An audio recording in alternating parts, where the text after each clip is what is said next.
E360 TV proudly presents Messages of Inspirational Stories TV show. Live streaming now to millions of devices around the world on Roku, Apple TV, Amazon Fire TV, Android TV, YouTube Live, Facebook live streaming. Our shows are available video on demand on these channels. And we broadcast daily, Monday through Friday at 4 p.m. Eastern Time on these channels. On Mondays, Expanding Your Business. Tuesdays, Natural Health and Wellness. On Wednesdays, we cover mentoring our youth. And on Thursdays, our new show, Ideas Worth Knowing. And on Fridays, Women in Leadership. To be able to watch our television show on your favorite device, please go to e360tv.com and download the app for your favorite device. Brought to you by our producers and hosts, Jim Grant and Donna Guinois. Along with our host, Beata Severin Reed and Emerson Brantley. Supported by our admin team of Michaela Vidal and Gaia Guinois Balconi Weda.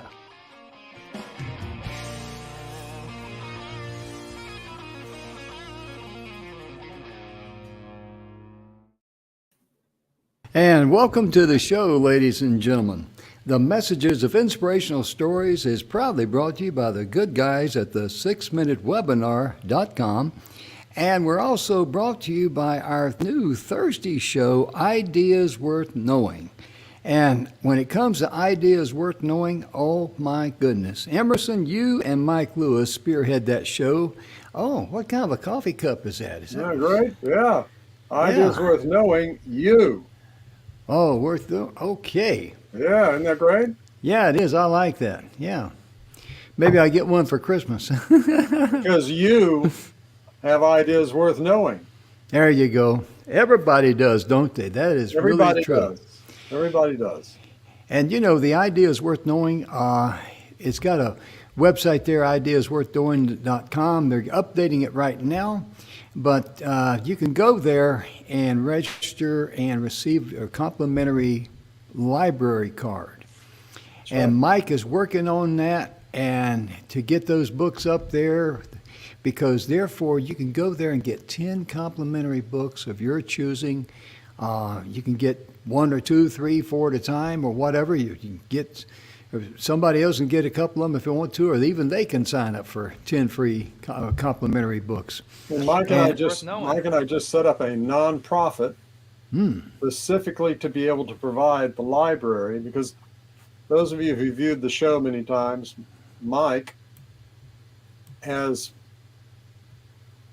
as a publisher, has published well over 1,000 or 1,500 authors, and close to 1,000 of them made bestsellers. So these are, and most of these are business-oriented books. Not all of them, most of them are. And what he has decided to do was to set it up where people would be able to get what is known in the business as the publisher's copy of these books. And we've actually set up a nonprofit just to do that.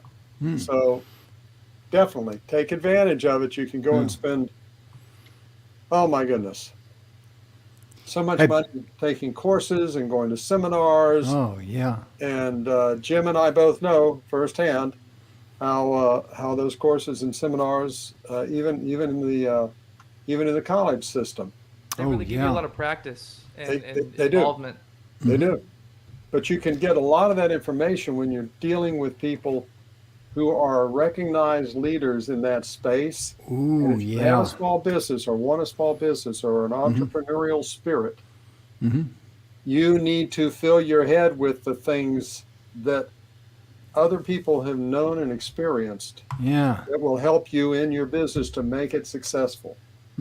And if you have any issues there with getting the 10 books, be sure and there's the email address for Mike Lewis. Just email Mike at ideasworthknowing.com. He'll make sure to get everything squared away. And I just thought about something there. Adam, I know Emerson knows the answer to this one here because he's an old pro, but a young guy like you, how do you think it make an author feel if you went up to approach one of these authors and says, "Hey, I really enjoyed reading your book"?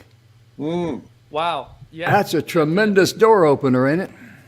You know, I mean, sitting there, you know, possibly at a booth, you know, at a table where I might have done a meet and greet as an author, and having someone come up to me and walk and have their book in their hands clasped, you know, like this or something. Yeah. And they're walking up to my table and they say that exact phrase. Yeah, I would be overjoyed. Oh, yeah. I mean, yeah, I can see that. And brings asked you to autograph it for them. That'd be, wow, that's even better. It's because the feeling that you get when you make a story, and I feel like the moment that you get to publish it, if it's self-published or any kind of publishing, you feel that great connection between you and the people that read your book, just because of you both now agreeing, man, this is something to spectacleize, you know. Yeah. And I like that. And I like to add one thing to that, because not only is Mike and Emerson putting this thing together, but they also took it to the next level. They've created a nonprofit, and they're just giving and giving and giving. And even I don't even know the name of the nonprofit. Is it the Jim Grant Foundation, or is it another one? No. Yeah, I thought I'd ask. Jim to do a grant, but Yeah. no, it's where the focus of what we do is called Ideas Worth Knowing. We made the nonprofit Ideas Worth Sharing.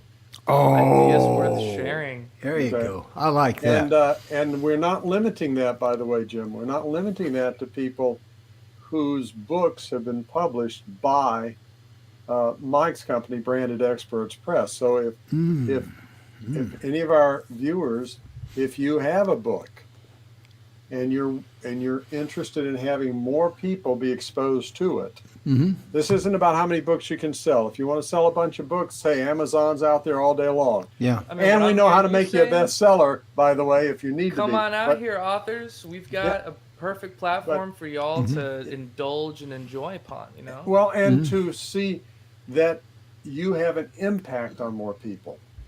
Oh, That's yeah. really the authors that we're looking for. Absolutely. And you know, when you think about that, everybody does have a book in them. And it's a wonderful place Right. for people to start. And especially people that's looking to mentor a youth, because there's all kind of information is going to be there.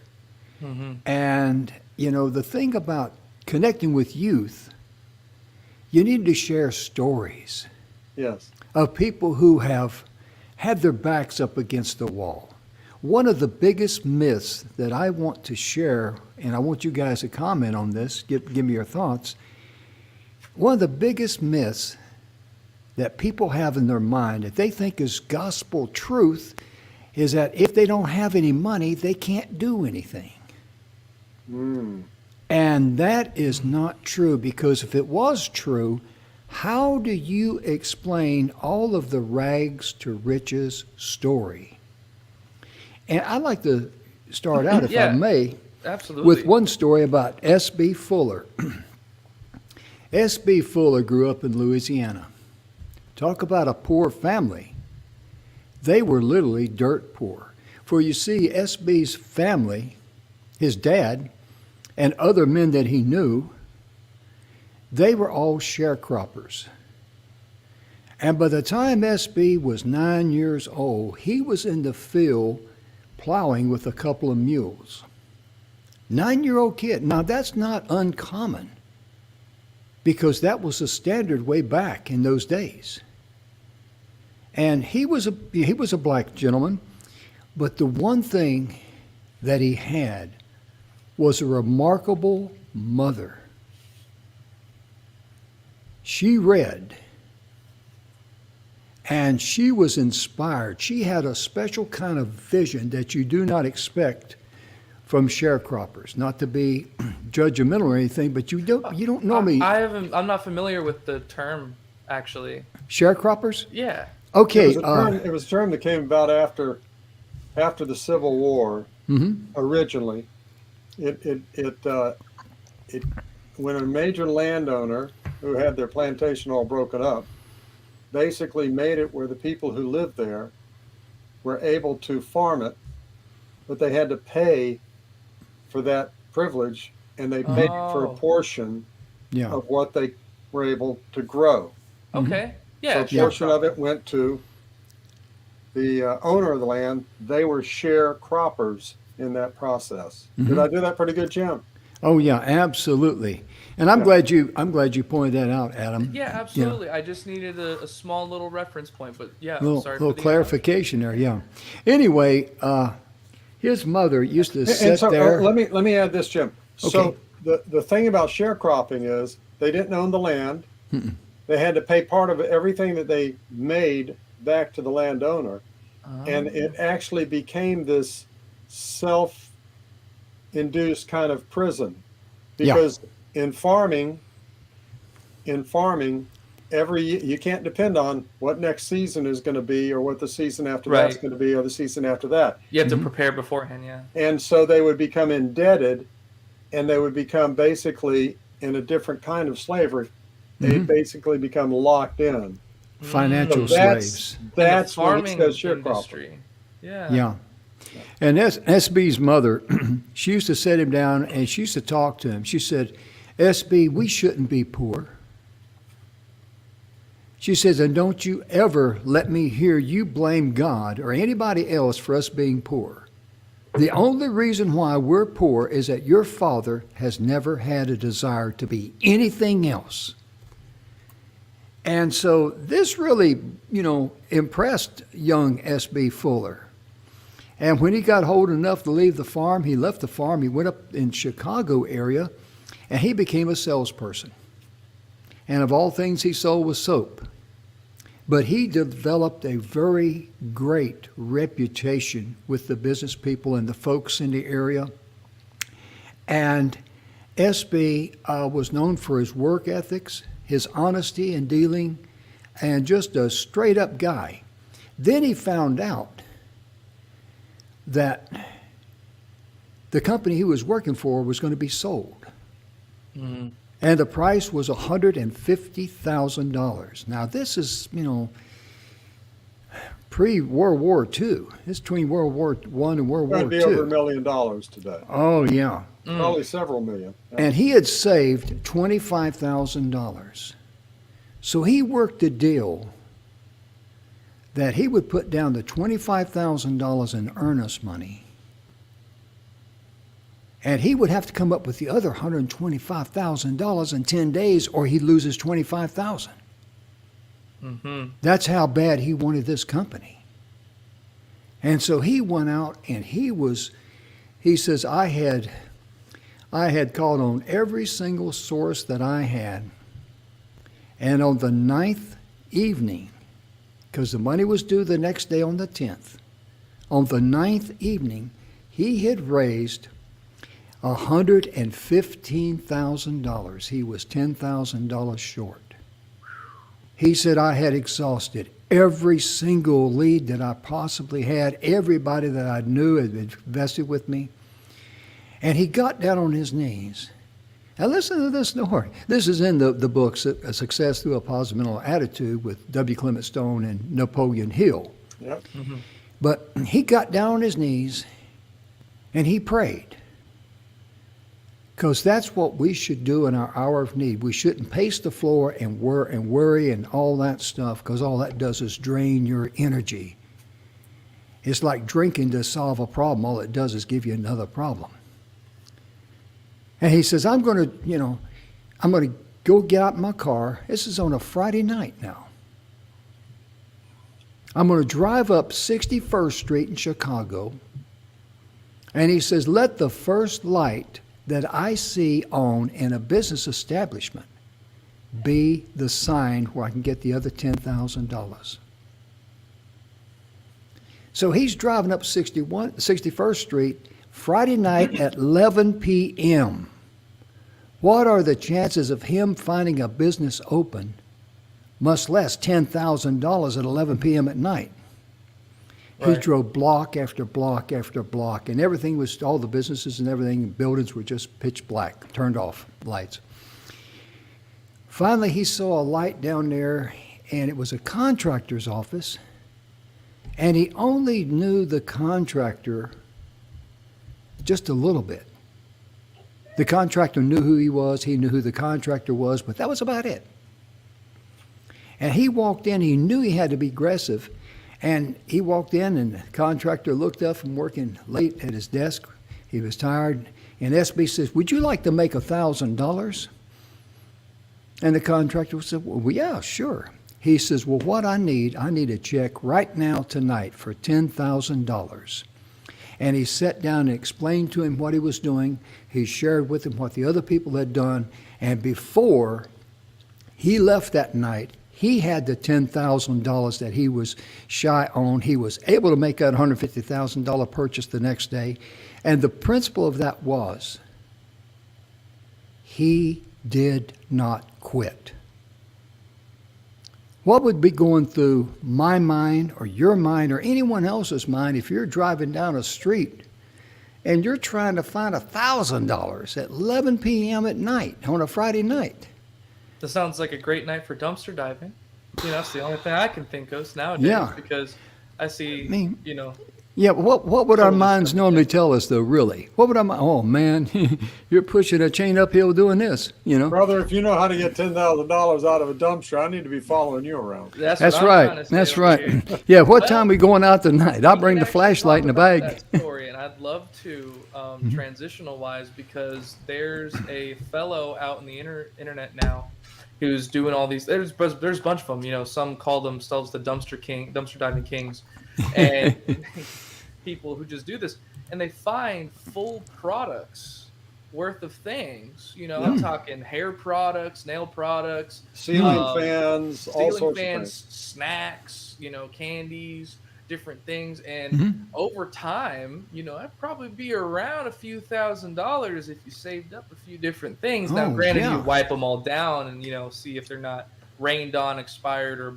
you know, anything Damaged in like any that. way. If it's, Sure. yeah, in that kind of case, because at that point, but from some of the things that I've seen and also read in most of these kind of comment threads, is that these companies, I'm not going to name any companies names, of course, but you know, major companies, even smaller companies, are throwing out these things just full out, and you know, who knows who's particularly doing this this dumpster diving, but the people who do post online, they talk about it and mention almost thousands of dollars of things that they've collected over the course of weeks and months, and it just goes in this cycle of them throwing away all this good stuff. And it's just like, wow, you know, it's very rare that you're going to find full cases of water, but some of the policies from some of the companies say if one is damaged, throw it away. Yeah. And the rest You know- of the 32 pack, 31 left, you know, it's still full waters. You know, full Yeah. disclosure, many years ago, I was in real dire financial straits. And I went around and I looked in some of those dumpsters, and I found a ceiling fan that I needed for the house. And I found carpeting between 2 or 3 different carpet places that were the scraps of carpet. And by scraps, some of them were 8 or 10 feet long, but it was too small for them to keep in their warehouse. Yeah. And I found the paint that I needed to repaint the house and put in ceiling fan and have carpeting. And, you know, so yeah, I was just doing it out of necessity at that point. And it's not But exactly it's not illegal, about- but at the same time, there's a portion where if you do get, you know, the owner's approval to do so, you can rummage. Oh, yeah. And some of the authorities that do stop you, they just say, hey, it's after hours, depending on where you're at and what state. But at that point, it's, you know, it's not complete. They'll just give you a warning, or, you know, just check up on you, make sure you're not a threat or anything, and they'll let you Oh, do yeah. your thing. Oh, yeah. You know, if you're not Yeah. here to cause a harm to anybody, you're allowed yeah. to rummage through You know, trash. I think the point that you were making though, Jim, is so many people throw in the towel Yeah. Mm, way before they need to throw in the towel. Yeah. And if we stop and we think and we look for options, I'll just use the term outside the box, things that we may not consider otherwise, Hmm. that often the answer will be there. And Yeah. the real key is not being willing to accept no is the answer. Hmm. And I said it that way because another important key is being willing to keep going. There's a great book called Go for No. To be going until you get a no. Just keep going until you get the no. Hmm. And a lot of times we look at the no, and I'm talking about trying to go and get something done, trying to get somebody to give us the money that we need for a business. We look at that no as shutting the door. That no opens the door for the next one, and the next Right. one, and the next one. And so every time you get a no, you're closer to a yes, as we used to say. Yeah, I've heard that a lot. Since I love it when somebody tells me no, it means I'm that much closer to a yes. Yeah. And no just means that you didn't ask the right person. That's all. Now, Jim, I shared this with Adam before you came on, Okay. and it's a poem that I've used before, and some of our viewers will recognize it. And I always call the poem simply "Life." When I was doing this research, it came out that apparently, and No- I haven't no verified doubts. this, it's was- very much life as It's life. as an essence. as an essence, that the original name of the poem, and I haven't verified this by an author. Originally, I said the author was anonymous, but it says here, and I want to give credit if this is accurate, Jesse Rittenhouse, who was born in 1869 to 1948, and according to this, again, I haven't researched this, and the name of it is My Wage poem. But here, I'm going to read it. It's only 12 lines. Go ahead, brother. I bargained with life for a penny, and life would pay no more. However, I begged at evening when I counted my scanty store. For life is just an employer, gives you what you ask. But once you've set the wages, well, you must bear the task. I worked for a menial's hire, only to learn, dismayed, that any wage I had asked of life, life would have willingly paid. Amen. And that goes right in step, ladies and gentlemen, with the message that the strangest secret. Oh, yeah, it sure does. Yeah. Because, it says, when you ask the universe, Earl Nightingale says, when you asked, it's already been given to you. It just hasn't arrived yet. Think of it like that's I've biblical, ordered yeah. something and I don't have it yet, but it's coming. Just like if you go online, you order a pair of shoes. You don't have the shoes yet, but they're coming because you've ordered them. Place your order with, and just, With your subconscious and yourself Yeah, and your motivation yeah. and your meditation time and You your can, healing go, time. you can go to the beach and you can stand there and say, man, I'd love to see a great wave. Mm-hmm. And you know what? That great wave started days and weeks before you asked. Oh, yeah. And when it comes in, there it is. It was always there. Yeah. Yeah. And the beauty of it is what Earl Nightingale talks about there. And let me put that link up there as I'm talking. Earl says, no matter what you ask, you cannot be denied. The Strangest Secret by Earl Nightingale. So be careful what you wish for. Yeah, oh yeah. Isn't that the truth? I mean, how many times in life Be have we careful what you wish for. all really wanted something real badly or maybe even prayed for it and we didn't get it, and then we go, down the pathway of life, we look in our rearview mirror, we think about it and think, oh boy, I'm glad I didn't get that. That would have been a train wreck. But I'd you say know, most of us. yeah. Definitely. But you know, the interesting story about S.B. Fuller was that he did not let being born in poverty define him. His mother planted a seed in his mind. Says, don't you ever let me hear you blame God or anybody else for us being poor. The only reason why we're poor is because your father has never had a desire to be anything else. And I can't tell you how many people that I've read stories about and few that I've had the privilege and honor of knowing, there's people out there who are eager to help someone if they come and say, I'd like a little help here. This is what I'm trying to do. Can you introduce me? Or can you help me? Be the hinge to open that door for me. Well, you know, Jim, I had a partner for several years, and at about the age of 17 or 18, Stephen made the decision that he was going to start calling different people who were exceptionally successful, and just ask them to share the secrets of their success. And over a period of several years, he interviewed over 200 people, including people like the head of Disney, including people like the Walt founder himself, of wow. Walmart, including people like the founder of Intel, and many, many, many, many, many more. And he would just pick up the phone. He was a teenager. He was a kid. And then he was in his early 20s. But, I mean, he was just a kid. And he picked up the phone, and he dialed it. And you know how, I think Sam Walton spent 2.5 hours with him on the phone. Can you imagine that? Sam Walton, the founder of Walmart, Wow.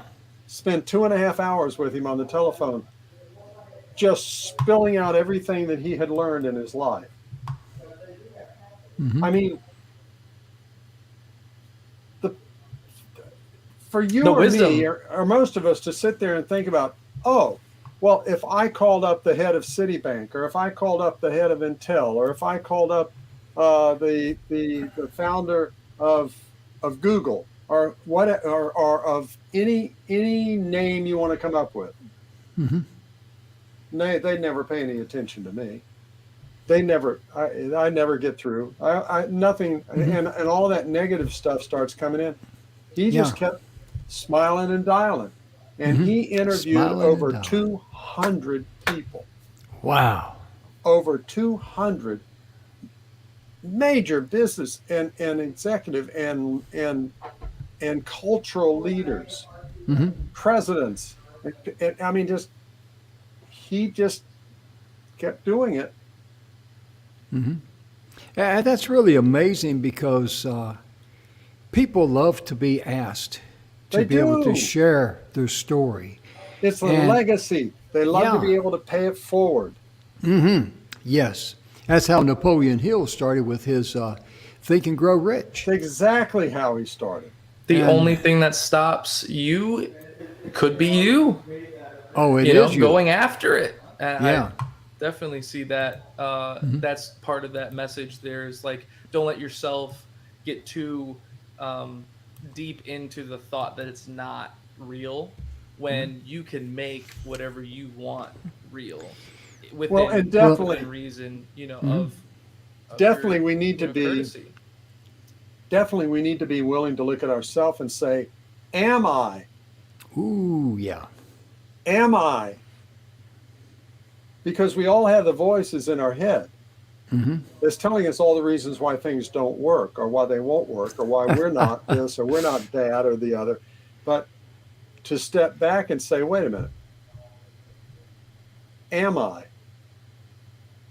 And then put it to the test. Amen. Pick up the phone and do it.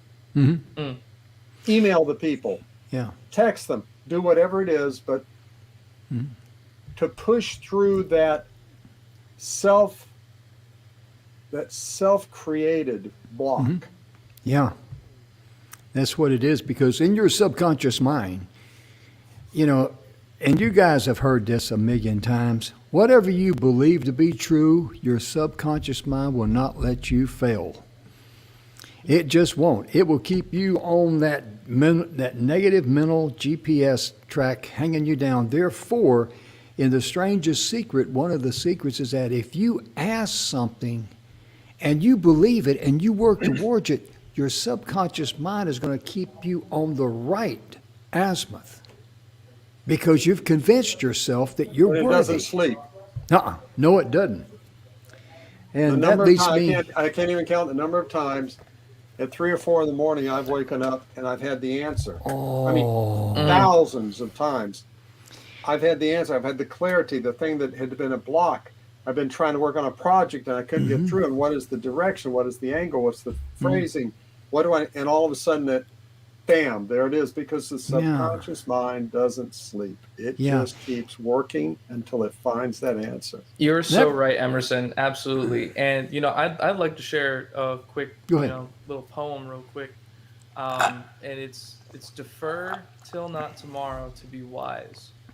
To tomorrow's sun to thee may never rise.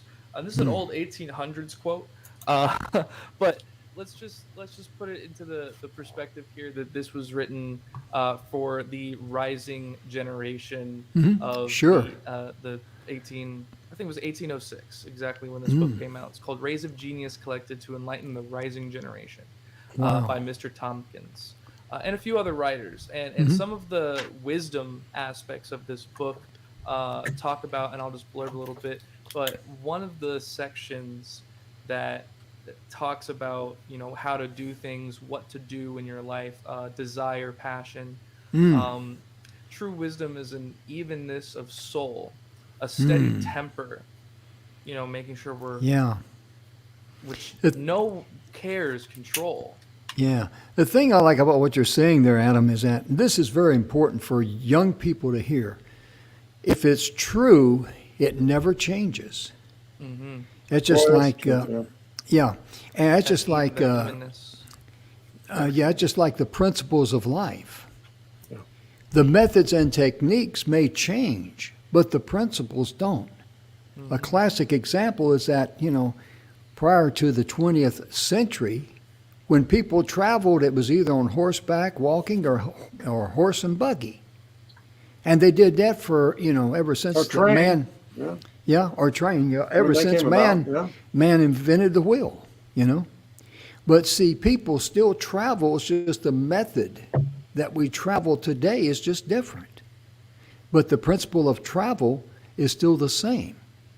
And I just like to say that, just think of the young people out there that's got that mental block in their mind that the only reason why.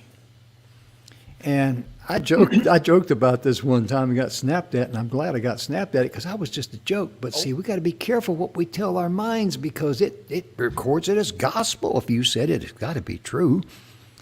I was telling the guy asked me how it was going. I said, well, if it costs $500 to go around the world, I ain't got enough money right now to get out of sight. And he said, you shouldn't say that because your mind's going to convince you that, Your mind believes it. Yeah. And see, that's how we can enslave ourselves. We're our own worst enemy. And another story I'd like to share. I can't say enough. For those of you watching, this isn't some philosophical. It is. No, this but is it's not just philosophy. There have been decades of brain research at Harvard and Scripps and many other institutions, decades of research specifically on how does the brain process this. And the brain, your subconscious doesn't know the difference. That's why when you have a dream that is a nightmare and you wake up in a cold sweat at night, and it's so real, your brain doesn't know the difference. Amen. And your brain doesn't know the difference between you saying, I can't do this and I can't do that and I don't have this and I don't have that and there's no way and there's that. And your brain doesn't know the difference between that and I can do this, I can find this, I can make this happen, I can accomplish this, I can figure this out. Oh, and your Can I just put brain out will there, make that a lot of happen. men out here, and a lot of just I feel like guys in general, this is not trying to be, you know, any type of way towards anything, but we always say when we're presented a problem, we'll figure it out. I'll just figure it out. And I feel like a lot of people do have that same premise, but I've found it, at least in my family, me and my father are the only ones that usually say, "Hey, I'll just figure it out."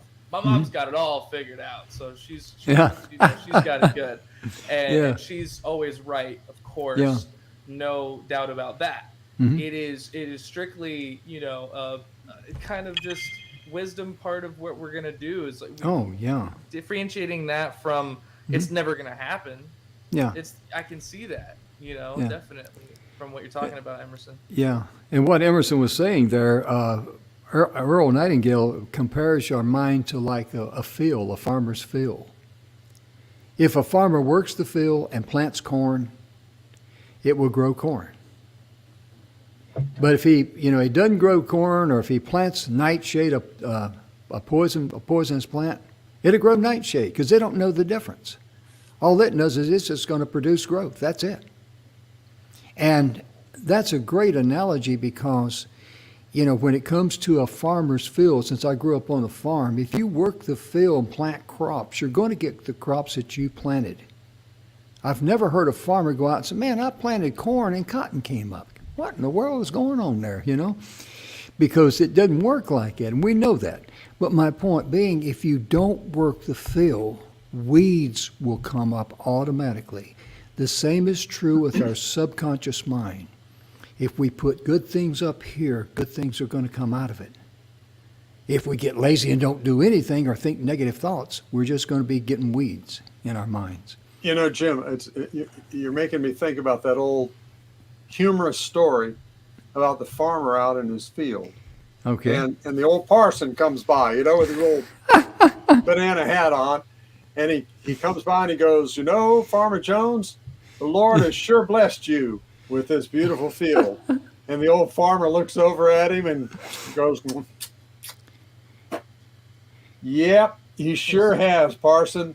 But you should have seen it when he had it all to himself." Isn't that the truth? It is the truth because, you can have 1,000 acres of land. Oh, yeah. Oh, yeah. But that's okay if you just sit back and go, "Okay, now I've got 1,000 acres of land. Let's see what I get out of it."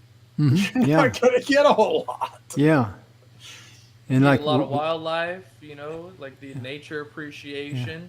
Maybe. Yeah. Yeah. No phone lines, if you please, but Yeah. that's the kind of thing. I guess I can't speak too far on back Yeah. then because I haven't researched too much in my life. I But think- I feel that there would be less electricity, back then running through the ground and making all the animals sparse and scarce and stuff like that. I don't think that parts of our nature are in danger, so to speak, but I know that it was a lot better back then. Oh, yeah. And And I think that'll be consistent. Well, I'm looking- but today, and Jim, I got to interrupt go ahead. because this is important because we don't live back then; we live today. Mm-hmm. And I had one other thing I was going to read, Jim, Go ahead. and this is from the Sanskrit, Mm. and it really ties in directly with what you were saying there, Adam. "Look well to this day, for it is life, the very life of life. For yesterday is but a dream, Mm-hmm. and tomorrow only a vision. But today, well lived, makes every yesterday a dream of happiness, Mm. and every tomorrow a vision of hope." Mm-hmm. Amen. And I Okay. encourage all of you who are viewing it to look that up because there's more to it than that. But I mean, that's the gist of. This is the day today. I think Jim in the Christian scripture, the Jewish scripture says, today is the day of salvation. Oh yeah. Oh yeah. Today, today is what we have. Yeah. We don't have yesterday, we don't have tomorrow, but we have right now. Yeah. Isn't And that right amazing? now, what we do with it matters. Yes, it does. It matters. And this information we're sharing with you folks, think about young people out there who they haven't even heard a lot of stuff that we've just covered already. And you listen to that Strangest Secret by Earl Nightingale, oh my goodness gracious, it's going to open your eyes and think about how you can clear up some of the cobwebs of a young person's mind. And you're never too old to dream. One of the stories I'd like to share is Milo C. Jones. You remember hearing about Milo C. Jones? He was a pig farmer. Year after year after year, he worked like a beaver trying to build a dam in the middle of a flooded river on his farm. And it was all he could do to just barely get by. He eked out a living because he didn't have a desire to do anything else. He saw no reason to change. He And sought something that worked. yeah, he was comfortable. He was in his comfort zone. You know, I'm going to go out and I'm going to work this field and, I'm going to raise my hogs and all that. And that was the way his world turned. But then something happened to him. He suffered health issues and he was bedridden. And so he called his family together after he had spent several days thinking. And he started telling them, he says, I can't move. I'm bedridden, but I still got my mind. He says, each one of you are going to represent one of my limbs. He said, we're going to plant every tillable acre we can in corn. And we're going to feed that corn to the pigs, the little piglets, when they start, getting born. And when those little piglets, get nice and fat and all that, we're going to sell them. And he chuckled and he says, those things will sell like hotcakes. And that was him being stricken was the catalyst for him to create. Do you remember the brand name he created? Jones Little Piggy Sausage? Oh, right. We had that Yeah. on another show, yeah. Yeah. And he had I grew up seeing Jones Little Piggy Sausages and hearing the lingo and all that on TV. But the reason why it came about was because his body physically got body slammed into a bed. He became paralyzed. I don't remember the exact details of what happened. For the more important Hey! aspect we're saying from this show. And the A-team says, we're ready to go. But But, yeah, Down you know- tails. what the important part is, like, he had a stricken moment in his life and flipped it on its head by persistence alone. Yeah. Of I'm going to and will. Yeah. So that he willed his life of being able to provide for his family and having a farm Oh, yeah. with willpower. Yeah, and see, the key to that, too, is that people would have easily understood. In fact, his family was expecting him when he called them in to summon around his bed. He had some news for them. They weren't expecting that. Here's a guy who worked all of his life. Now he's stricken and he's paralyzed. He can't work. And they're probably thinking he's just going to, okay, well, you take care of that and you take care of this and, whatever. When I make the big escape, everybody's got what they got coming and, el mucho al hadioso. But no, he was energetic. He was positive. He said, we're going to plant every tillable acre we got in corn. We're going to raise the little pigs. We're going to feed the corn to the pigs. And we're going to sell them, and they will sell like hotcakes. And he giggled. That's hardly a time for a man who has worked all of his life, wiping sweat, eking out a living. It's hardly a time that you would think that a man like that would be that optimistic and positive, but he was. And he had a special calling, and we all have a special calling in life. The question is, why do we let our subconscious minds enslave us? That's what it does. I got to tell you one funny little story. I got to tell you one funny little story. When I was in college, and I had to take some class for some reason. I don't know why, but anyway, it was a psychology class. I don't know why they wanted me in there. I didn't have enough brains to be in there. Anyway, the professor, he showed us the pictures. You know, he says, "Say something funny about that person." Oh man, we were popping off stuff like this and that. Oh yeah, and then he showed some more pictures. He says, "Now in this exercise, I want you to say something nice about that person in that picture." And we didn't know any of the pictures, anybody in the pictures. And we're sitting there, and I'm in there, and I'm suffering from brain cramps, you know. You know, what do you say? Well, it's got a nice looking shirt, or she looks nice in that dress or something, but give us the opportunity to say something funny about that individual. No, I mean, the whole class, no problemo. Mm-hmm. And that just goes to show you how our minds are so eager to work against us, because anytime that we say something negative about someone, we're really harming ourselves. The modern day term is just roasting someone. Oh yeah, Absolutely flaming them, or anything that has to pertain to Oh yeah. burning them for some reason.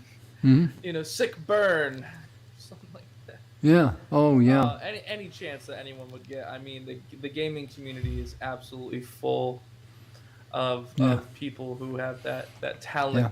I would have to say it is a talent, because comedians love to do it too. Oh yeah. You Oh know, yeah. Oh finds yeah. a good purpose for them. I remember one time we had a group of people coming over to our place, and our boss was standing there, and he says, "Well, guys, it looks like a South Boston bowling team to me coming in," and we all cracked up laughing, you know. And they were, well, when he said it, it just fit. One of those deals that fit. But I'll guarantee you, if he was challenged to say something nice about that group coming in, he probably wouldn't have got one word out of his mouth. That's my point. And we got to be careful what we say, because, you know, thinking one thing is bad enough, but saying it, oh man, that's when it's horrible.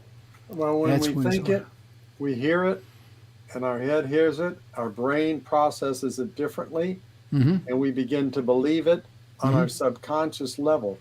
And we're not always in touch with that subconscious level. Oh But yeah. that's really the underlying part of our brain that's driving us, because it doesn't sleep. It runs 24/7, and it believes it, and it doesn't know if it's true or not true, but it believes Oh it. And yeah. I see what you're it's- saying there, Emerson. It's it's true. the belief power that you have in your believing Oh, what you yeah. do, not only for yourself, but what you're doing for your community, what you're doing for, you know, the betterment of yourself from yesterday. And I also like to just put this up for us to kind of dissect here, or even just you know, agree upon, if you guys agree or not. But excellence is never granted to someone, but as a reward of labor. So unless, for example, you're doing something for me and taking, you know, my farm over for a little bit and watering my plants, I won't say, you know, thank you so much for staying on my property. For you know, just if you were just to stand there and thus be that, standing there in any capacity, doing absolutely nothing, unless you're doing something, you're granted this you know, I guess, praise of sort, and that be the reward of labor. Now I want to flip that a little bit, at least for ourselves, because if we're not doing something for ourselves, and this I think the youth could relate to very much so, if I'm not getting good grades, am I passing? If I'm not, you know, doing this, am I this, essentially? But the Or are reward you of doing labor- just enough to get by? right? And for some of you, it's easy.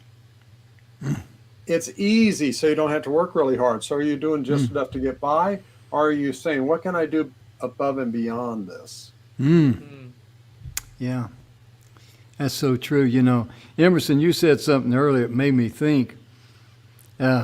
It hadn't happened a long time, but I remember several times in my life I'd have a dream, and as soon as I woke up, I knew it was not true, but I was mad.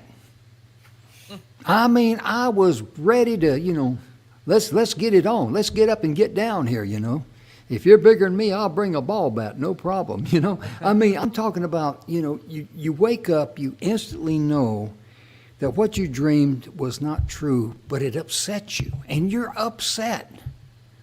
That's the power of that subconscious mind. That's why it's so important to train your brain with what you really want to do. Shout it out.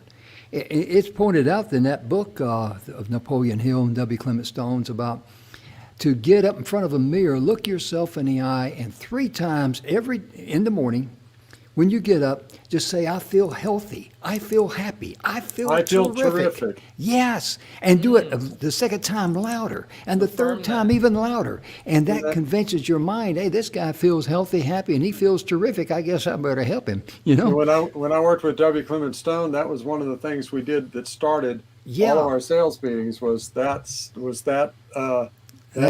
I feel healthy. I feel happy. I feel terrific. Yeah. We only have a few minutes, but I want to segue for just a second here, Jim. Okay, go ahead. It's easy to look beyond, and the grass is greener somewhere else. Yeah. Okay. Now, having said that, I told all 3 of my daughters, get the hell out of Dodge, get as far away as you can, and go and figure out life in a distant place. You'll be able to know that you'll be able to make it and prove to yourself that you're enough. Okay. Only one of my daughters actually did that. Now, that's different than the grass is greener on the other side. Mm-hmm. A lot of times people say, if I only, if I only this, and if I only that, if I hadn't been born here, if I hadn't been born this race, if I hadn't been born in this time, or if I had this, or my parents had been this. And there's a great book. It's a tiny little book, just a tiny little book called Acres of Diamonds. Oh, This is another book, Adam, that goes back into the 1800s. Okay. Acre of Diamonds. Acres of Diamonds. Oh, but the story of it is true. It's true. And it was a story of a farmer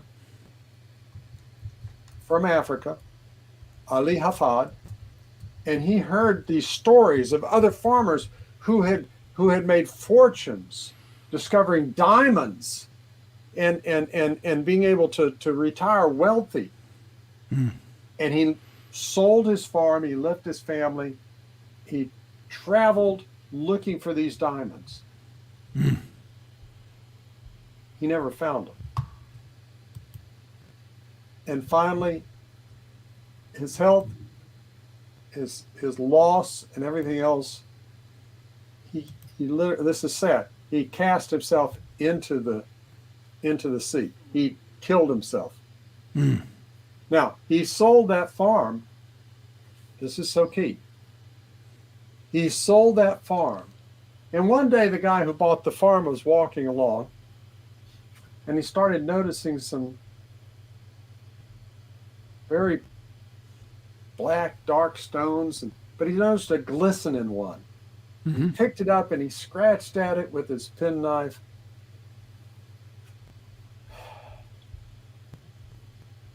It was a diamond. It was a diamond. And it was right in the stream that cut through the land.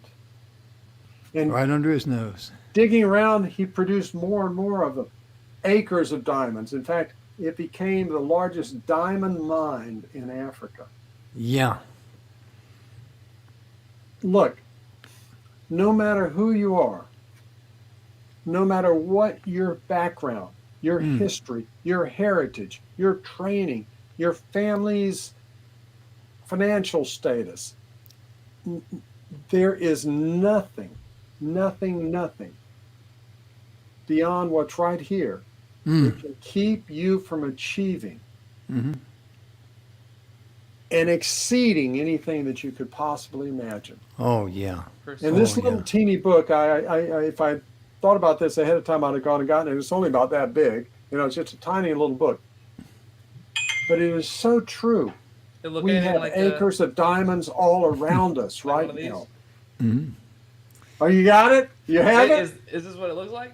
That's it. Yes. It looks Yes. like it's just these It's about old that bound size. books. They have no cover on them. Tiny that's the little best part book. about these 1800 books is you can't Wow. judge Tiny the book by little the book. cover if you don't have a cover. Yeah, there Well, you folks, go. You have these abilities all around us.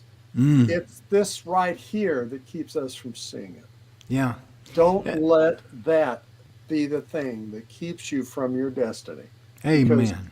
It's all around you right now, waiting. It's waiting for you. It's waiting for you to say, that's my diamonds right there. Wow. I tell you right I'm now, gonna- this. I'm going to interject for 2 seconds here about Okay. people's talents and their diamonds that relates to this, because your talent and your ability to enjoy your passion is your diamond. Oh, And yes. in this Oh, yeah. analogy, I just want you to know that the industry that's within that mind that may be formed around it will improve what you do and how Yeah. you do it. Yeah. So I just wanted And- to tell everyone in TV land that for a second. Sure. It sure. will find a way. Your Yeah. subconscious will find a way. And in the strangest secret, one of the messages there too is that no matter what you think, it's always true. Because What you what you keep your mind on is that is your mental GPS, your compass. It's your If mental you think compass. you can or if you think you can't, you're right.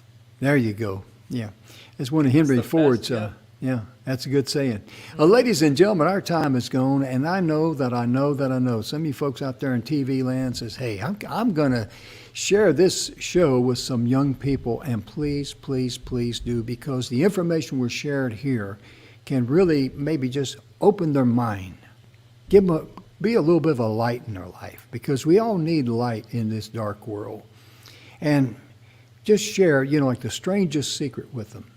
It's on the YouTube, and you can also get it download it in a PDF form. I've got it both, and it's exactly the same verbiage. But my point being, share it with young people, because so many young people today, some of the things that we shared here, they've never heard before. There's probably people 40 years of age has never heard some of the things we've talked about before, because they've never had a desire to change in their life. Be that light to the young person, be that light to others, and most importantly, thank you so much for tuning in on behalf of Emerson and Adam and myself. We sincerely hope and pray that you and your loved ones are healthy, happy, and blessed in all areas of your life. And remember, you are worthy of being loved. So Yes, love you are. yourself first. You are. Yes, you are. Yes, you are. You're worthy of being loved. We'll see you next time. Bye-bye.